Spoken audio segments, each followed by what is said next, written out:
무협 토크 주화인마 제 2경. 막힌 혈이 거꾸로 뚫리는 팟캐스트 무협 토크 주화인마 신조 협력편 2경입니다. 와, 신조협력 편이라고 하니까 뭔가 있어 보이네. 네, 새로운 장이 시작되는 그런 느낌이. 네. 지난주부터 이제 사조 3부곡 편을 얼추 마무리 짓고 신조 협력 편으로 제목을 바꿔서 카운팅을 다시 하고 있는데요. 어쨌거나 저는 인디밴드 전산실의 청개구리의 한치라고 합니다.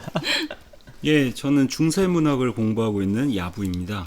예, 저는 동화 쓰는 2,3회입니다. 신조협력편 들어오면서 그 신조협력 이야기를 순서대로 앞에서부터 순서대로 가고 있는데요. 첫 부분 가흥의 학살에 대해서 이야기하고 있습니다. 육가장에서 벌어진 대학살. 네. 그 이막수에 의한 대학살, 이 사건을 통해서 모든 등장인물들, 신조협력의 주인공들의 운명이 결정되죠. 네. 그렇죠? 여기서 양과도 등장하고 저희의 주인공, 그리고 그 정영과 육무쌍이라는 양과 때문에 인생을 망친 비운의 그 비운의 여성 캐릭터를 대표하는 게 이막수라면 네. 그거는 다크한 비운 캐릭터죠. 흑화된 비운 예, 캐릭터. 좀 이렇게 선한, 네. 좀 짠한 비운의 캐릭터라고 할 수 있는 게 정영과 육무쌍이라고 할 텐데 네. 이 사람들이 고생하기 시작한 계기가 바로 이 육가장에서의 학살 사건 때문이죠. 그래서 이 이막수에 대해서 좀 저희가 앞으로 계속 이야기를 하겠지만 이막수는 거의 주인공, 여주인공이라고 불러도 과언이 아닙니다. 저희가 누누이 말씀드리지만 신조협력 제3의 주인공이라고 할 수 있겠죠. 소용녀와 그 삼해지간이기도 네. 하고 우린 소용녀만 주인공으로 보통 알고 있지만 이막수야말로 신조협력의 그 주제와 바로 직결되는 주인공이라고 할 수가 있죠. 사실 맞아요. 등장도 양과 소용녀보다 제일 첫 장에 등장하는 인물이잖아요. 그러니까 소용녀가 빛의 여주인공이라면 이막스는 어둠의 여주인공이라고 할 수 있는. 양과 소용녀는 매우 많은 고생을 했지만 결국에는 그 사랑이 해피엔딩이 되잖아요. 근데 이막수는 처음부터 끝까지 계속 시종일관 비극적인 비참한 그쵸. 이런 캐릭터로 이렇게 일관되게 등장한다는 점에서 사랑이라는 것이 갖고 있는 그 비극성 어디 가서 연인만 보면 해코지 하는. 이런 거를 보여주죠. 시련의 상처가 아주 잔인무도함으로 이렇게 흑화된 이런 캐릭터라고 할 수가 있는데 여기서 육가장 학살 사건을 벌일 때 이렇게 듣보잡이라고 할 수 있는 우리가 이름도 다 까먹은 이렇게 민초들도 많이 죽거든요. 네. 네. 그러니까 이렇게 주요한 이런 인물들은 대사도 있고 네. 뭐 캐릭터도 설명이 되지만 네. 이 육가장의 그 하인들 혹시 기억하세요? 아근이라는 하인 아근. 아근은 이막수가 휘두른 불진에 머리통이 으깨져 끽소리도 못하고 즉사하고 말았다. 이 아근은 대사가 딱 하나 있어요. 이막수가 나타나니까 댁은 누구요? 그리고서 머리가 깨져서 죽어요. 대사는 있다는데 그렇지. 그리고 두 명의 여종도 한 번에 불진으로 즉사시키죠. 대사도 없죠. 그들은. 이 대사도 없습니다. 저는 이런 거를 볼 때마다 이 남자종이 둘 다 남자종이든 여자종이든 다 민초잖아요. 그렇죠? 신분적으로도 낮고 캐릭터도 뭐 구체적으로 설명되지 않는. 네. 그런데 이제 재미난 게 뭐냐면 남자종은 이름이 있어. 김용 선생이 이름은 부여를 해. 네. 여자종은 이름도 등장하지 않습니다. 그럴 수가. 이런 것들도 좀 이렇게 중요한 아주 작은 세세한 이런 포인트가 아닌가라는 생각도 들고. 그러고 보면은 황영이 곽백모라고 양과한테 불리잖아요. 황씨인데 그리고 무부인도 무삼통 그렇죠. 부인이기 때문에 무부인으로 불리고. 무부인 그러니까 얘기를 무부인- 오늘 할 텐데 무부인은 이름이 등장하잖아요. 없어. 네. 그러게. 그러니까 뭐 이름이 당연히 있을 거 아니에요. 근데 김용 선생이 이름을 서술을 안 해줘요. 무부인으로 처음부터 끝까지 성이 뭔지도 몰라. 네. 이것도 좀 나는 맞아요. 짠하더라고. 근데 무부인 캐릭터가 저희가 오늘 이야기 나누겠지만 무삼통하고는 비교할 수 없을 정도로 훌륭한 캐릭터입니다. 맞아요, 진짜로. 그렇죠. 그런데 그 캐릭터가 성도 없고 이름도 이렇게 사라졌다라는 게 그게 좀 짠한 거야. 그리고 이막수 같은 경우는 기본적으로 이렇게 잔인무도한데 잔인무도한 얘기를 지난 시간에 사례를 몇 개 들었잖아요. 네. 근데 이 정영을 처음 만났을 때도 이런 대사를 하거든요, 이막수가. 네. 정영이 너무 이쁘잖아. 백옥 같은 피부에 수려한 이목구비. 정영을 만나서 이런 말을 합니다. 너의 얼굴이면 나중에 커서 다른 사람들의 가슴을 아프게 하든지 아니면 너의 마음이 많이 다치겠구나. 그렇게 살 바에는 차라리 일찌감치 죽어 고통을 모르는 편이 낫겠다. 하면서 죽이려고 그래. 예쁜 죄로 유죄. 그러니까 이게 이막스도 그런 거거든. 너무 이렇게 그 가부장제 남성 사회에서는 여성의 외모가 뛰어나다라는 게 꼭 좋은 것만이 아닙니다. 좋은 점도 있지만 나쁜 점이 그게 쌍으로 붙어 있죠. 네. 그래서 너무 이쁘면 남자들이 별 이상한 놈들이 꼬여가지고 그 남자들 때문에 그 여자가 괴로움을 당할 때도 있고 혹은 미모가 너무 뛰어나서 남자들을 상처 주고 괴롭힐 수도 있는 거죠. 그 의천도령기에서 장무기의 어머니 은소소가 유언이 그거잖아요. 예쁜 여자들은 거짓말을 잘하니 그렇지. 믿지 마라. 그렇지. 네. 이 그러니까 일맥상통하는 면이 있네요. 그래서 미인에 대한 이런 그 매우 진부하다고도 할 수 있고 요즘 시대의 정서랑은 좀 안 맞는다고 할 수 있는 네. 그런 미인 담론들이 매우 많아요. 이 무협 소설에는. 물론 이때 미인은 우리가 생각하는 이런 현대적인 의미의 미인은 아닐 겁니다. 여기서 묘사되는 미인들은 우리가 보기에도 아름다울 것처럼 묘사되지만 실제 이 시대 미인들은 포리오리한 몸매라기보다는 좀 이렇게 좀 풍만한 이런 몸매였을 가능성이 매우 높고 발도 전족이지 않았을까요? 함족은 전족이죠. 근데 무림 인사들은 아무래도 전족을 하면 곤란하겠죠. 그렇지만 발에 대한 패티시는 있죠. 신조협례에서도 나타나더군요. 있죠. 네, 제가 읽어보니 양과가 소용녀의 발을 유심히 이렇게 쳐다보는 장면이 그리고 무심결에 잠꼬대로 막 만져요. 만지다가 혼나고. 그 양과의 유전적인 가족 내력입니다. 네. 아버지 양강도 목염자의 발에 집착했거든. 목염자의 그 신발. 근데 장무기도 여자들의 발에 집착하는 걸 보면은 김용 선생이 김용 선생의 김용 취향이 아닐까. 선생만이 아니라 중국의 한족 남성들이 한족 여성의 발에 일반적으로 많이 집착을 해요. 그러니까 전족이라는 문화가 그 야만적인 문화가 만들어진 거죠. 네. 여성의 발이 크면 안 되는 거야. 작아야 이쁜 거죠. 전족이라는 걸 모르시는 분들을 위해서 간단히 설명해 주실 수 있으실까요?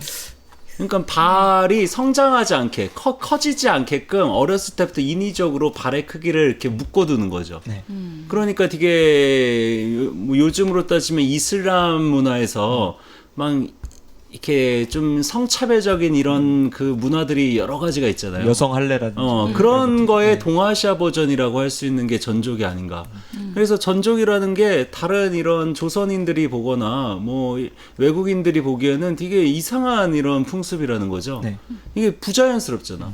그쵸. 일전에 호기심에 전족을 검색했다가 엄청나게 놀란 기억이 있는데 혹시나 궁금하신 분들은 검색하시더라도 이미지 보기는 안 하시는 편이에요. 끔찍하더라고요. 네.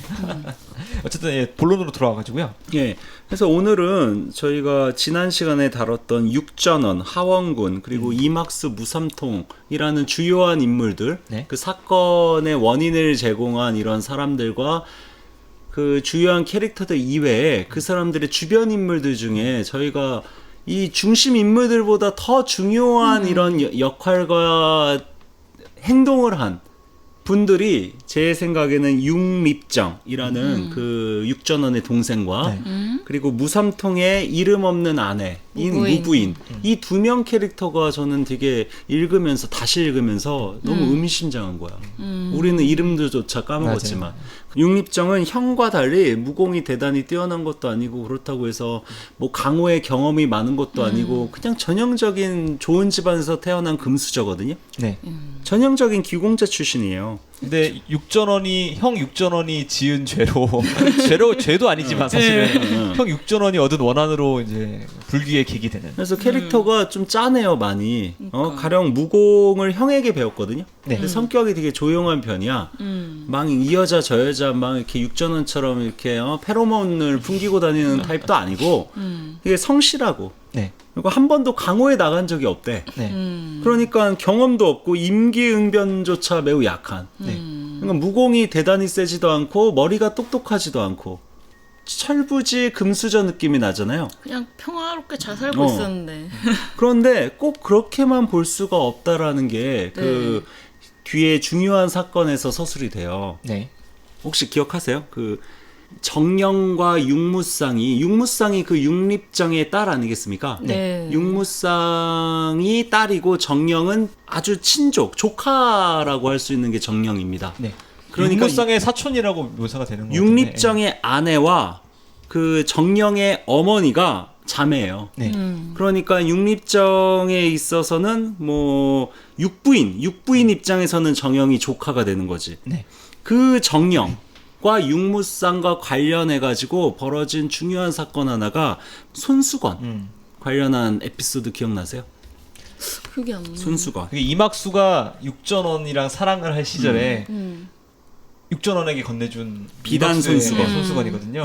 그 이막수가 직접 술을 놓은 매우 지금 10년이 지난 상태에서 봐도 너무 섬세하게 수가 놓아진 그 손수건.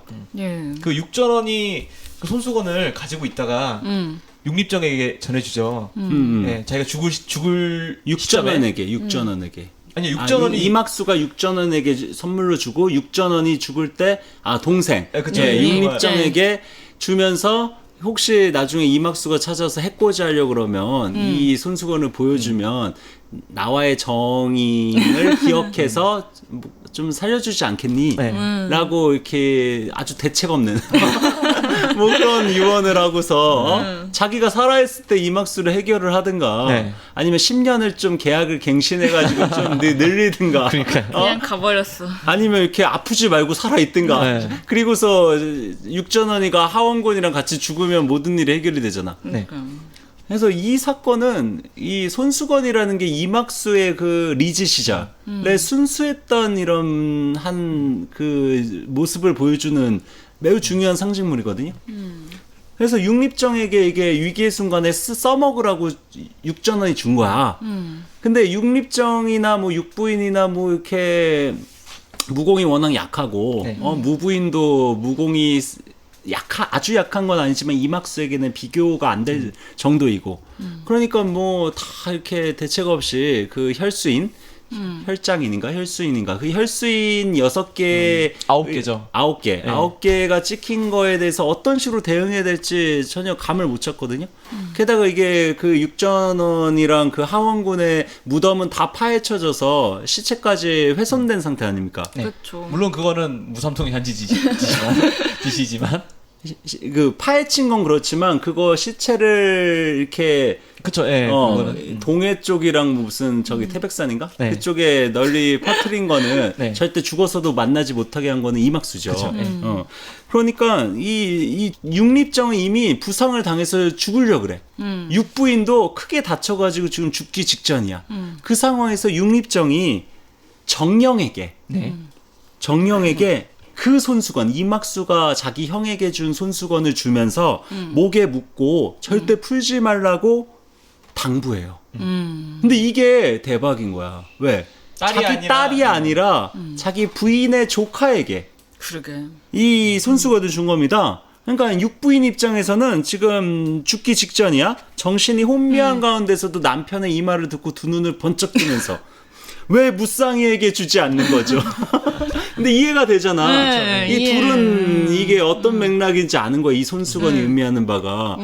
손수건을 주면 사는 거야. 네. 손수건을 목에 두르고 있으면. 손수건이 없으면 죽는 거야. 그 상황에서 육립정은 자기 딸보다 자기 부인의 조카인 정영에게 그 손수건을 줄 것으로 결심을 했다는 얘기입니다. 네.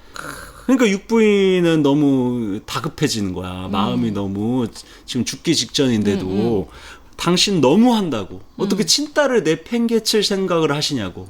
이런 얘기를 하는데 이게 나는 너무 가슴이 아프고 절절하더라고요. 그래서 뭐가 절절하냐. 육부인 같은 경우에는 자기의 친조카란 말이야, 정령이. 근데 친조카인 정령보다 자기의 딸인 육무쌍이 더 중요한 거죠. 네. 그렇죠. 자기 가족, 자기가 배 아파 낳은 딸이 더 중요한 거야. 그게 육부인이야. 네. 근데 육립정에게는 자기의 친딸보다 자기와 의로 엮어진 정령의 아버지가 죽기 전에 자기에게 부탁을 했거든. 자기 딸을 좀 이렇게 잘 뭔가 이렇게 키워달라고. 그러니까 융립정 입장에서는 정령의 아버지와 일종의 동서지간이라고 할 수가 있죠. 네. 이 동서지간에서 그 정령의 부모가 그 딸을 맡겼고 그거를 잘 키워야 될 막중한 책임을 진 상황에서 자기가 죽게 됐으니까 자기 딸 목숨보다 자기 의리로 자기에게 자기가 부탁을 받은 그 정령의 목숨을 살려주고자 했다는 얘기입니다. 그 체크하지 못했던 일이네요. 그러니까 당연히 정령 입장에서는 기본적으로 이 아이가 되게 섬세하고 사력 있고 정령 캐릭터가 어떤 캐릭터냐면 아이엠쌤의 다코타 패닝 캐릭터. 맞아요. 딱 그 캐릭터야. 완전 생각 있고 그러니까 이게 분위기를 보니까 이게 정령도 눈치가 있거든. 이 손수건을 육부인은 육무쌍에게 주기를 바라는 거야. 그러니까 내가 가지면 안 될 것 같아. 정령 입장에서는. 엄청 곤란한 상황에. 그러니까 동생에게 얼른 그 손수건을 양보해요. 정령은. 무슨 상황인지 잘 모르지만 눈치로. 그러니까 육립정이 호통을 쳐. 무쌍아 자기 딸한테. 그거 언니 것이니까 너 절대 받아서는 안 된다. 어쩌라고 말이냐. 그러니까 그거 그래서 결론적으로는 고집을 부려가지고 잘라서 하죠. 그래서 무부인이 나눠서. 그 무부인이 제안한 거죠. 네. 뭐 수건을 2조각으로 잘라서 반씩 가지자. 그래가지고 두 아이가 다 살죠. 근데 제 생각에는 그 뭐 의리도 의리지만 그 앞부분에 정영과 육무쌍에 대한 묘사를 보면 정영이 이렇게 진지하게 뭔가 이야기한 적이 없었다. 그러니까 무삼통이 육전원의 무덤을 파헤친 걸 보고할 때 육무쌍이 한 말을 안 믿거든요. 근데 정영이 이렇게 말하니까 다 뭔가 믿지. 일이 벌어졌구나 이렇게 믿는단 말이에요. 그렇지. 그러니까 평소 행실이 그렇지. 정영이 더 예쁘게 굴었다는 거죠. 설마 그래서 네. 아이, 그래, 그건 그래서 아니지. 그러지. 자기 딸이 더 중요하지. 그렇지만 그 손수건을 줄 때 상황이 이미 그 육 부부가 둘 다 머리에 상처를 입고 굉장히 위급한 상황에서 되는 대로 이제 생각나는 대로 말하는 거잖아요. 근데 평소에 정영이 더 예뻤으니까 먼저 생각나는 게 아닐까. 제 생각은 그렇습니다. 네. 이론. 저의 가설입니다. 자기 딸이 더 중하죠. 아무리 못난 딸이어도 그 황룡이 곽부가 그렇게 사고를 치는데도 팔이 안으로 굽잖아. 그래서 제가 하고 싶은 말은 그거예요. 팔이 안으로 굽는다라는 것은 친족 간의 그 정이고 자기 자식보다 남의 자식을 더 중히 여기는 육립정 같은 캐릭터는 네. 이건 매우 희귀한 캐릭터라는 점에서 팔이 바깥으로 이렇게 안으로 굽지 않고 바깥으로 팔이 뻗어지는 캐릭터잖아요. 네. 저는 이런 캐릭터들이 이 무협 소설에 많이 등장한다는 거예요. 저는 이거를 강조하고 싶은 겁니다. 나중에 이제 이게 복선인데 네. 나중에 곽정이 자기 딸이 양과의 팔을 자르니까 네. 그거에 분개해가지고 완전 열받아서 박돌아서 곽정에게는 자기 딸과 아버지라는 그 친족 간의 정보다 이게 의리 그리고 뭐 김보성도 가치, 아니고. 이게 옳고 그름에 대한 시비에 대한 분별이 네. 더 중요하거든. 그러니까 자기 딸인 곽부의 팔을 진짜 진심으로 자르려고 그랬거든요. 네. 황룡의 기지로 겨우 곽부가 살아남지. 그러니까 저는 이게 무협 소설을 읽을 때 우리가 가장 감성적으로 충격을 맛보게 하는 지점이 아닌가라는 생각이 들어요. 의리가 더 우선하는 세상. 그러니까 친족 이렇게 뭔가 정의로운 대한민국과 일맥상통하는 느낌인데. 그러니까 저는 친족이나 혈족 그 자기랑 피로 연결된 관계를 중시하는 태도에 대해서 문제의식이 기본적으로 이 무협 서사에 그 대엽이라고 불리는 네. 사람들에게는 이게 공통되어 있다는 얘기예요. 무공의 뭐 높고 낮음을 떠나서 자기 가족에만 집착하는 것은 소인배 예전에 구양봉이 그러했듯이 내 자식만 소중하다라는 이런 그렇죠. 사고방식. 근데 내 자식과 남의 자식이 똑같이 소중하다라는 게 좀 더 한 걸음 더 나아간 사고방식이라면 사안에 따라서는 내 자식보다 남의 자식이 더 소중하다라는 생각까지 나아가는 게 저는 무협에서의 협의 의리라는 생각이 들어요. 이게 이 육립정이 비록 무슨 사람이 똑똑하지도 않고 무공이 뛰어나지도 않지만 구양봉과는 기본적으로 결이 다르고 네. 육부인이랑 부부관계이긴 하지만 육부인의 캐릭터는 우리가 알고 있는 평범한 이런 어머니 캐릭터거든.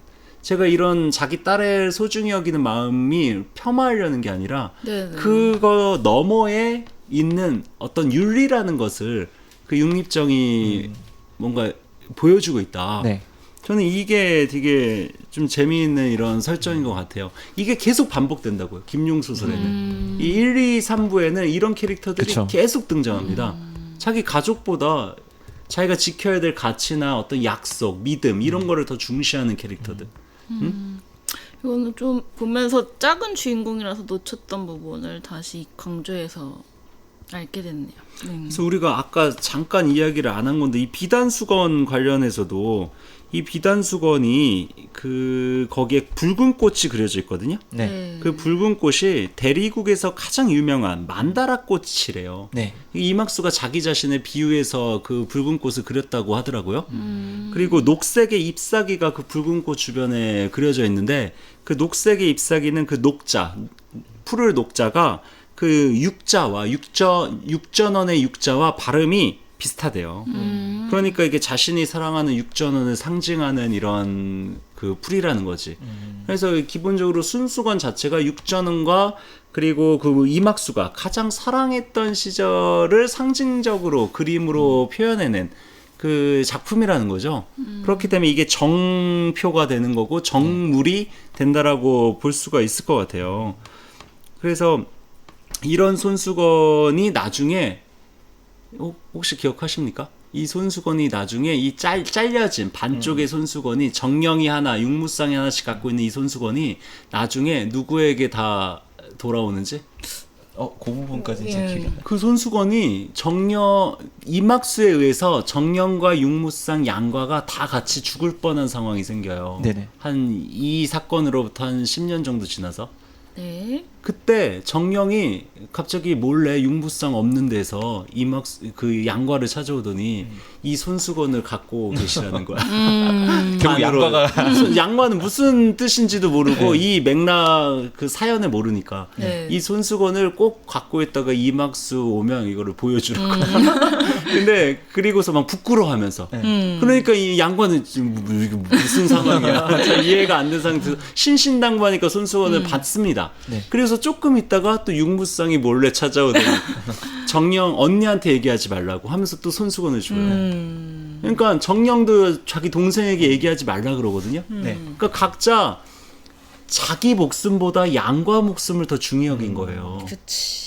그러니까 정령 입장에서는 육무쌍은 손수건이 있을 테니까 살 테고 내 목숨은 죽더라도 내 목숨 값으로 내 목숨 대신 양과가 살기를 바란 거죠. 육무쌍도 똑같이. 양과 목숨 두 개네요. 그러면.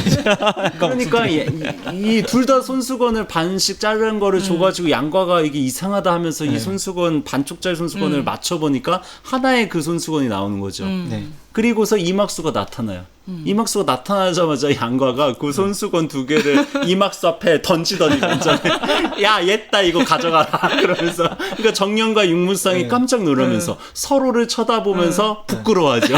내 마음이 여기서 들킨 거잖아. 친데레들. 그래서 이게 양과한테 결국 손수건이 갔다가 그게 다시 육무쌍이 그 손수건 그 한 번 통하지 어릴 때. 네. 그 또 통하겠습니까? 그죠. 손수건을 불진으로 낱낱이 산산이 조각내가지고 태워버려요. 네. 없애버려. 이막수가? 그리고서 뭐 손수건은 이제 효과가 다 한 거지. 그러니까 어쨌거나 그 손수건을 통해서 자기 딸보다 자기의 그 동서에 자식이 더 중요하다라는 혹은 자기 목숨보다 내가 사랑하는 사람이 더 중요하다는 이런 마음들이 이 손수건에 겹겹이 그 담겨 있다는 얘기죠. 그러게요. 요즘에 북한의 도발이 날이 갈수록 거세지잖아요. 간혹 상상을 하거든요. 나라에 전쟁이 나면 내가 우리 가족을 위해서 싸우러 갈 수 있을까? 네, 그렇게 하면 전 안 갈 것 같거든요. 도망 다닐 것 같은데 제 목숨 부지하려고. 근데 그치. 저희가 보통 사람들은 그렇게 생각하잖아요. 제가 근데 그렇다고 군대 안 가겠다는 게 아니라 가긴 갈 건데 마음이 그렇다는 거죠. 근데 보통 사람들은 그런데 이제 그 너머에 나의 목숨보다 다른 사람의 목숨이 더 중요하다고 생각하는 그런 경지가 있다는 게 참 놀랍고 그런 게 또 무협 소설을 저희가 읽게 되는 그 매력이 아닌가 싶네요. 그러니까 그 맹자의 사생취라는 말이 나오잖아요. 우리 예전에 한번 이 네. 주화인매에서 했던 삶을 버리고 의를 택한다는 얘기죠. 아니면 친족 간의 정을 버리고 의를 택한다는 거죠. 네. 이 의라는 게 뭐 윤리거든요. 정의고 네. 저스티스. 그러니까 더 살고 죽는 것보다 더 중요한 가치가 있다는 거고 내 피가 섞였냐 섞이지 않았냐보다 더 중요한 가치가 있다는 얘기죠. 이게 무협 소설에 우리가 매료된 이런 위소보 같은 캐릭터 빼고 위소보는 지 목숨이 가장 중요하지. 그쵸. 그런 그 후반부의 그 안티 무협적인 주인공 말고 정통 무협의 주인공들은 다 살고 죽는 것보다 내 자식보다 더 중요한 가치가 있다는 거예요. 저는 이게 항상 감동적인 거야. 왜냐하면 현실에 우리는 그럴 수가 없잖아. 없죠. 네. 우리는 항상 피에 연연하고 한국 사람들 특히 심하거든요. 네. 한국 사람들은 입양도 잘 안 해요. 서양 애들은 막 입양 많이 하잖아. 그쵸. 우리는 꼭 내 피가 섞여야 돼. 그리고 내 자식만 소중해. 다른 사람 자식은 뭐 이렇게 찬밥 그쵸. 데우잖아요. 양자를 삼더라도 기왕이면 그냥 집안 안에서. 그러니까 다 자기 자식만 중요하게 여기니까 자기 자식이 나한텐 중요하지만 다른 사람한테는 중요하지가 않은 거야. 내가 다른 사람의 자식이 중요하지 않듯이. 그러니까 결국 자기 자식만 중요한 게 부메랑이 돌아서 내 자식이 사회에서 존중받지 않게 된다라는 이런 아이러니가 항상 초래되죠. 이게 서로가 서로를 갉아먹는 이런 매우 저는 약육강식의 잔인각박한 이런 세계 이런 게 강호지. 네. 이런 강호에서 이런 정글이 이런 강호가 정글 아닙니까? 옛날에 강호라고 했고 지금은 정글이라고 하는 이 참혹하고 잔인한 시대 세계에서 내 자식보다 더 중요한 게 있고 내 목숨보다 더 중요한 게 있다라는 거를 이 이막수가 육전원에게 준 그 손수건을 통해서 우리가 반복적으로 뭔가 경험을 할 수가 있다. 이 김용이 계속 그 손수건을 그런 메타포로 활용하고 있다는 얘기예요. 초지일관. 그런데 육립정만이 아닙니다. 네. 무부인, 이름도 없고 성도 우리가 알지 근데 못하는. 좀 불만이야 진짜 무부인. 무부인도 육립정 캐릭터예요. 생각해 보면 옛날에 조선시대 기록 같은 걸 봐도 뭐 해경궁 홍씨 그러니까. 이런 식이잖아요. 이름이 없어요. 제 할머니 얘기도 들어보면 옛날에 이름 없는 경우도 있었다 그래요. 여자들은 특히. 그러니까. 네. 여성들이 어떻게 역사에 기록되지 않는 그런. 그게 되게 슬픈 게 이 여성들 같은 경우는 누군가의 딸, 누군가의 아내, 누군가의 어머니, 네. 혹은 어디 출신의 여자, 뭐 전주댁, 목포댁, 부산댁 이런 식으로 항상 남자나 그러니까 남자와의 관계 속에서 자기가 태어난 이런 지역 출신과의 관계 속에서 부수적으로 관계적인 방식으로만 자기의 아이덴티티가 사후적으로 구성되는 게 저는 여성 같아요. 그러니까 독립적으로 홀로 존재하지 못하는 거야. 그렇죠. 이거 좀 다른 얘기인데 미국이나 외국에서는 여성들이 결혼을 하면 아 성이 남편 네. 선을 따라가잖아요. 네네네. 근데 우리는 안 그렇죠. 우린 저희는 안 그러잖아요. 일본도 남편 성 따라가죠. 네.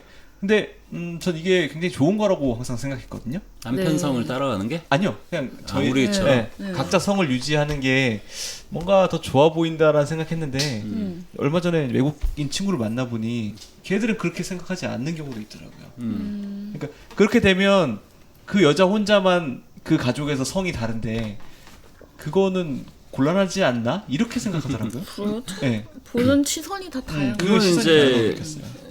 그렇죠. 이제 서양 같은 경우도 어쨌거나 이게 북의 사회고 남성 사회다 보니까 네.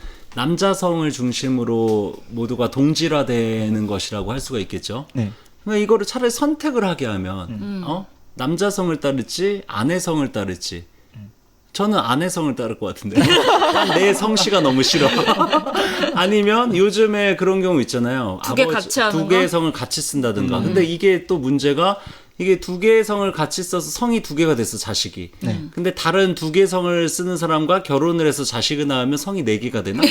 그럼 이렇게 복잡해지는 거야. 차라리 부모 성이 뭐든 간에 자기가 선택할 수 있는 둘 방식으로 중에 하나로. 꼭 아버지의 성을 따를 필요도 없어. 그리고 저는 심지어 성이라는 것도 자기가 꼭 부모의 성에 귀속될 필요가 있나? 맞아요. 라는 저는 생각도 들거든요. 필명을 쓸 때 성을 없애고 이름만 했거든요. 그냥 성이 없이 내 이름 그대로 존재하고 싶었어요. 성이라는 단어 자체가 되게 아이러니한 게 패밀리 네임이잖아요. 근데 성이 한자로는 계집 여자의 날 생자의 그 조합이에요. 네.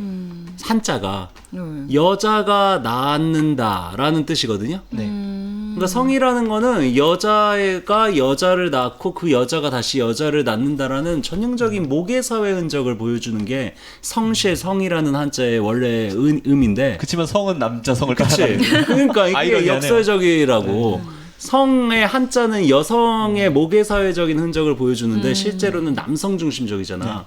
그래서 어쨌거나 이 무부인이라는 사람이 이게 캐릭터가 무삼통보다 무공은 좀 약하지만 인품이나 성정이나 뭐 모든 면에서 압도적으로 훌륭한 사람이거든. 맞아요. 무삼통이 그 의붓 딸인 하원군이랑 어떻게 하원군한테 좀 음심을 품잖아요. 그렇죠. 네. 그 사실을 다 알고 있으면서도 무삼통을 잘 따라다니고. 그거는 좀 답답하지. 그러니까 전형적인 그 가부장제 사회의 네. 현모양처 양처. 캐릭터가 이 무부인인데 그냥 근데 이렇게 현모양처라 그러면 현대사회 이미지가 현모양처에 대한 안 좋은 이미지가 워낙 많아서 그러면 너무 무부인에게 미안하고 그래서 무부인 캐릭터가 단순히 현모양처에 머무르지 않는다라는 걸 제가 좀 강조하고 싶어요. 육립장과 연관시켜서. 왜냐 일단 그 무삼통과 무부인 사이의 아들 2명 신조협력 끝날 때까지 계속 등장하는 찌질이 형제 있잖아요. 말썽쟁이들. 무돈유, 무수문. 무돈유와 무수문 이 둘에 대해서 짧게 먼저 이야기하고 싶어요. 네. 일단 무삼통의 그 무씨는 그 무학, 무림 할 때 그 무자거든요. 네. 싸울 무자. 네. 근데 이 아들 이름이 어떻게 되냐? 돈유, 도타울 돈자에 유학 유자입니다. 유학을 도탑게 뭔가 번영시켜라라는 뜻이고 무수문은 닦을 숫자의 문학 문자예요. 문학을 닦아라라는 뜻이거든요. 그렇군. 완전히 육아 문인의 냄새가 물씬 풍기는 이름으로 자식들 이름을 지어준 거예요. 그 기지를 좀 억누르고자 하는 무삼통의 의지가 느껴지네요. 이거는 무삼통과 무부인이 같이 중년이 되어서야 이제 겨우 아들을 얻었대. 네. 근데 무림이 너무 좀 쌀벌었잖아요. 네. 그러니까 이 사람들이 자식들이 자기들과 달리 뭐 무공에 무학에 좀 관심을 쓰지 말고 그러니까 글 공부나 열심히 해서 그렇게 벼슬살이나 했으면 좋겠다라는 마음을 담아서 그 이름을 지은 거야. 그렇군. 근데 아시다시피 그 이름인대로 우리가 인생을 삽니까? 오히려 이름에 역행하는 화수분 기억하시나요? 화수분이라고 이름 지으면 진짜 개 가난해집니다. 제 아는 애 중에 그 여담이지만 하얀이라는 이름을 가진 친구가 있었는데 맨날 검은 옷만 입고 다니더라고요. 그러니까. 검은 옷장하고. 이게 오히려 반대로 튕겨나가기가 좋아. 네. 이게 문학과 유학을 강조한 이름을 갖고 있는 아이들이 반대로 네. 그리고 부모가 글 공부를 안 하는데 집에서 매일 그러니까요. 무학 무공 연습만 하는데 자식들한테 글 읽으라 그러면 애들이 읽겠어? 그쵸. 애들도 당연히 무공을 좋아하지 않겠습니까? 부모 하는 거 다 따라한다니까요. 그러니까 애들이. 네. 그 아이들이 근데 게다가 아버지라는 전통사회 가부장이 갖고 있는 그 무게 중심을 무삼통이 제대로 잡지를 못해요. 그쵸. 무삼통이 자기 일종의 그 무수문 무도뉴 그 형제의 언니 형제. 누나라고 할 수 있는 하원군을 또 좋아해가지고 막 정신이 나갔잖아. 말이 됩니까 이게? 그러니까 그런 상태에서 애들을 이렇게 아버지가 제대로 중심을 못 잡아주고 애들이 그냥 대충 커요. 그렇게 큰 상태에서 이 육가장의 무부인이 자기 아들 둘을 데리고 당도해서 도와주려고 무삼통도 나타날 게 뻔하니까 그래서 여러 가지 이제 사건 사고가 있는데 그때 정령 육무쌍 그리고 무부인의 자식들인 무도뉴와 무수문이 같이 놀다가 네. 육무쌍이 다치죠. 다칩니다. 다리였나요? 다리가 부러졌나? 육무쌍만 다치는 게 아니라 그 사내 아이들 그 자신의 아들들도 다쳐요. 같이 이렇게 떨어지면서 무공이 이렇게 아직 어느 정도 충분히 무학을 익히지 않은 상태에서 잘못 놀다가 그 호승심 때문에 뭔가 경쟁심 때문에 애들끼리 놀다가 떨어져가지고 좀 많이 다쳐요. 네. 그때 이 장면을 한번 들어보세요. 그때 부인은 그 부인은 그 무부인을 가리킵니다. 무부인은 육무쌍과 사내아이를 황급히 안고 피 철철 흐르는 육무쌍과 자신의 아들을 황급히 안고 대청 가운데로 들어가 자신의 아들인 사내아이는 살펴볼 생각도 하지 않고 먼저 육무쌍의 부러진 다리부터 맞추기 시작했다. 자기 아들도 많이 다쳤거든. 근데 자기 아들보다 여기 처음 보는 이 집 딸 여자애를 먼저 다리를 맞춰준 거예요. 그러니까 옆에 있던 육부인이 육립정의 아내인 육부인이 네. 손수건을 꺼내 사내아이의 상처를 동염해주면서 치료해주는 거죠. 그러니까 이게 보통의 경우라면 자기 자식부터 치료하려고 할 거예요. 그렇죠. 근데 이 무부인은 자기 자식보다 그 육무쌍의 다리부터 이렇게 치료해주고자 했다니까. 이게 육립정이 자기 딸인 육무쌍보다 정영을 위하고자 한 마음과 저는 일맥상통한다는 얘기예요. 이게 좀 기묘한 건데 무부인은 자기 딸보다 육무쌍을 더 위했고 육무쌍의 아버지는 육무쌍보다 정영을 더 위한 거야. 이게 연쇄 돌고 도는 이런 식의 그렇게 돌다 보면 온 세상 사람들 다 사랑할 거. 그렇지. 그게 겸해지. 사랑이 이제 널리 확장되는 거죠. 응? 그래서 난 이런 게 재밌는 거예요. 이런 아주 소소한 디테일들. 이런 작은 것들이 이 소설이 기본적으로 김용 선생이 기본적으로 어떤 것을 더 뭔가 멋있다고 생각하는지를 보여주는 이런 작은 장면들이라는 이런 걸 다 김원 선생이 의도하고 넣은 거겠죠? 어느 정도는 의도하고. 그렇죠. 당연히 이 상황에서 다쳤는데 자기 자식부터 치료하는 게 우리가 일반적으로 서술하는 이런 리얼리티를 살릴 수 있는 이런 방식 아니겠습니까? 그렇죠. 근데 이런 것들을 계속 위반한다고. 그렇기 심지어 때문에 황용도 자기 자식만 더 중요한 거잖아요. 그렇지. 그게 황용의 네. 이제 그 꼰대성이죠. 아킬레스건이고 크립토나이트인 거죠. 황용이 그 자식 문제에 있어서만 머리가 안 돌아. 황용이 진짜 완전 대단한 똑똑한 천재잖아. 근데 자기 자식과 연관된 문제에 있어서만 머리가 이렇게 백지가 돼요. 하얘져.